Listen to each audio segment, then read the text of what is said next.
Israël, un pays construit sur le génocide des Palestiniens. Il y a 40 ans, quand le président Sankara en parlait, on a dit non, il ne faut pas te mêler, ça ne te regarde pas, ça te dépasse. Abonne-toi à 360 Face aux News et active les cloches pour ne rien manquer. Il doit permettre de créer 50 000 emplois, mais vous verrez qu'aucun ministre ne sera là encore en train de partir à des parrainages ou à faire des trucs. Chacun va travailler 24 heures sur 24 parce qu'on a des objectifs tangibles. Le président a été très clair. Il a dit 5000 km de routes bitumées par an.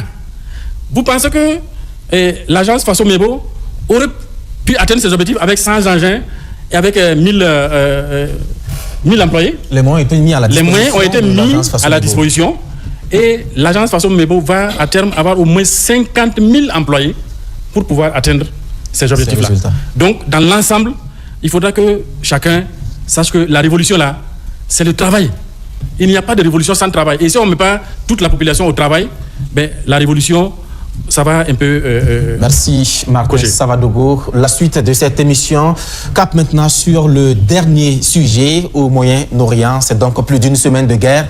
Plus d'une semaine où les États-Unis, l'Israël et leurs partenaires bombardent l'Iran. L'Iran qui tente la riposte. Le bilan est lourd. Plus de 1300 morts selon des sources iraniennes. Des endroits stratégiques qui sont bombardés. Des écoles qui sont bombardées faisant des victimes innocentes. Et face à tout cela, l'Afrique qui observe.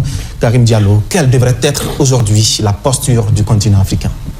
Je pense que l'Afrique doit tirer leçon donc de ce séisme géopolitique qui est en train donc de se dessiner donc au Moyen-Orient.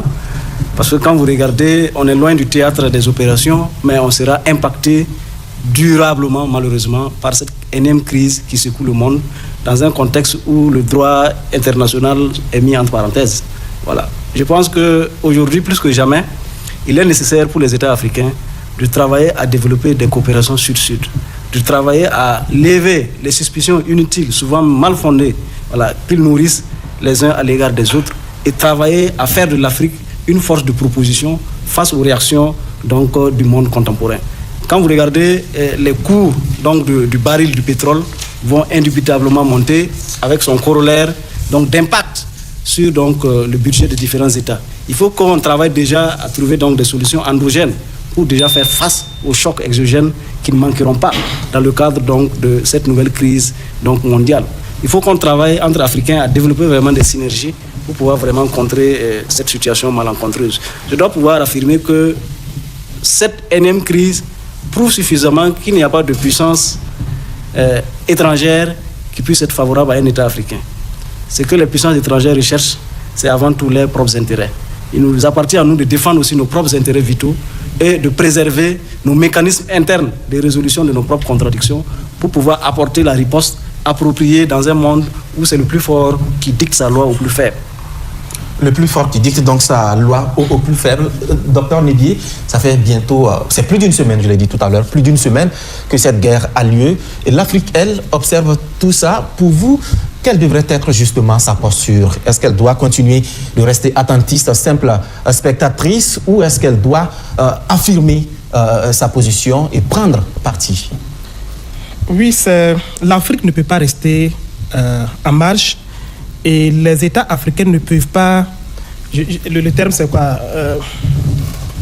la politique de l'Autriche. Voilà, faire comme si on ne voit pas la réalité. La réalité, elle est là. Et je pense que ceux qui pensent que c'est un problème qui est tellement loin de nous que nous n'avons pas à prendre position ou à avoir une posture assez claire là-dessus, nous nous fourvoyons si on pense ainsi.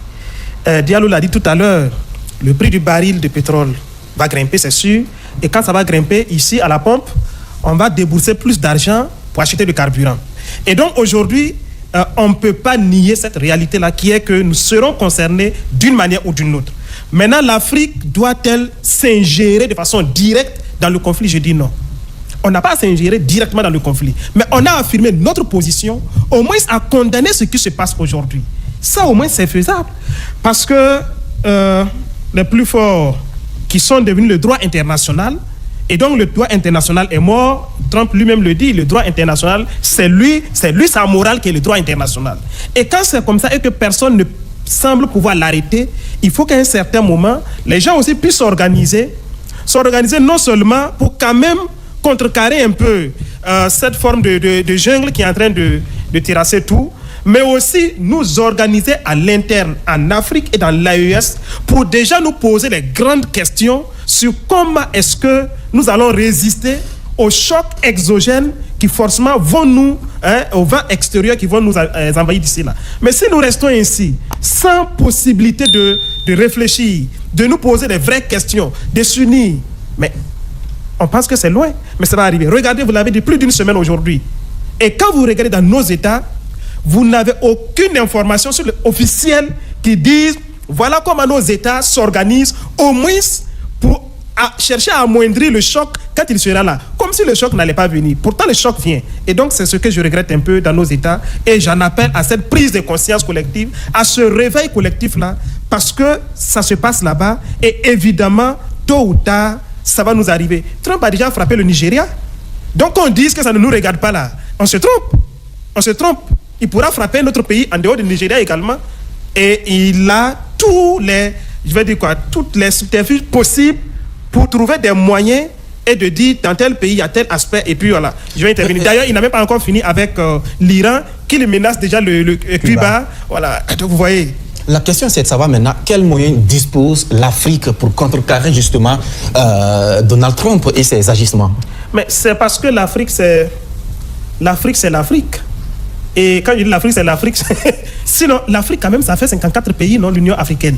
54 pays. Qui peut dire aujourd'hui que 54 pays ne sont pas capables de s'organiser ou bien d'avoir une force si toutefois elles étaient bien organisées? Malheureusement, à l'intérieur de ces 54 pays, vous en avez certains qui, au lieu qu'on puisse se mettre ensemble, il a dit tout à l'heure, ces faux soupçons qu'on a entre nous. Et parfois, ce ne sont pas des faux soupçons, des vrais soupçons. Parce que c'est étayé de faits, c'est factuel comme disent vous les journalistes. Donc quand c'est comme ça, la collaboration, comment est-ce qu'elle va être? Un autre aspect sur lequel je vais terminer, c'est de voir parfois en Afrique aussi, et surtout depuis cette crise-là, des Africains qui s'intéressent à la crise, mais qui pensent que c'est une crise entre Jésus-Christ et Mohamed. Et vous voyez des gens qui prient la nuit, des prières charismatiques, que les États-Unis n'échouent pas. Et des gens aussi qui font des naophiles, que l'Iran n'échoue pas. Je pense que c'est ça aussi le drame de l'Africain. Et on n'a pas compris que ce qui se joue de ce côté-là, ça n'a rien à voir avec la religion. Ce sont des gens qui se battent pour leurs intérêts. Trump veut le pétrole iranien, pas plus. Merci. Martin Savadogo, quelle lecture l'Afrique devrait-elle faire face à cette nouvelle séquence géopolitique et géostratégique? Merci. En fait, ce qui se joue actuellement au Proche et Moyen-Orient, c'est exactement la même chose que ce qui se joue en Afrique. Et quand vous regardez les acteurs, ce sont les mêmes acteurs. Contre l'Iran, vous avez les États-Unis et Israël, deux pays qui ont exactement la même histoire. Les États-Unis, un pays construit sur la base du génocide de 50 millions d'Indiens. Pas de droit international.